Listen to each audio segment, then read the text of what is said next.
fussy older sex pot, Honey Evans. But even now, people will clock my name and ask me about it. So, what's Sir Tim really like? Did they let you keep one of the snow mice? Were you frightened of the icicle goblins? The thing is, for a lot of people, that film looms larger in their childhood memories than it does in mine. I mean, come on, how much do you remember of what you were doing age 4? Off the back of Snow Angels, I had 3 more small film roles and a run of commercials and voiceover work. But the brutal truth is that a kid who is absolutely adorable at, say, 4 may not be the least bit adorable or even attractive once they've outgrown their dimples. Aged 15, I'd been pathetically relieved to acquire visible cheekbones. Alas, the loss of puppy fat came with a price. My nose was now distractingly prominent. Or so I thought. When Snow Angels came out, reviewers liked to mention that the scene-stealing child actor who played Lucy came from a theatrical dynasty.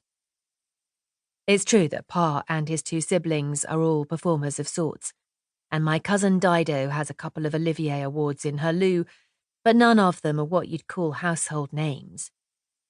In fact, we can only boast of one bona fide national treasure.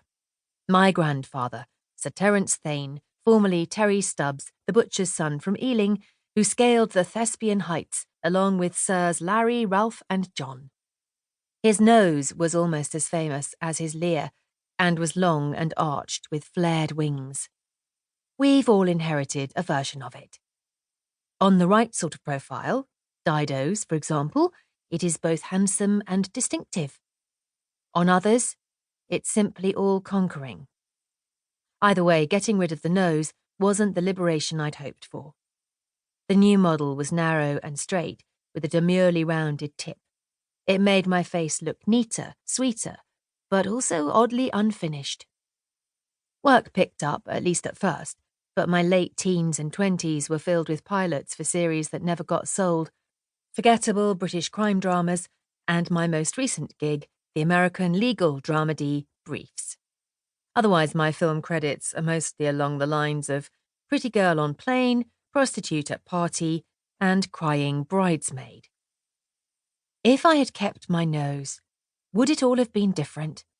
Would I still have agreed to beard for Adam Harker? What then? Ah, what then? When the PR blitz began, it made for a cute anecdote. We were childhood sweethearts. Like everything else, this was essentially bollocks. I first met Adam when I was 12, and we were both enrolled at stage school. Students called it the Fame Factory, as if mock disdain could cover up the rancid whiff of our ambition. My first few years there were not happy ones, on account of the puppy fat and the nose.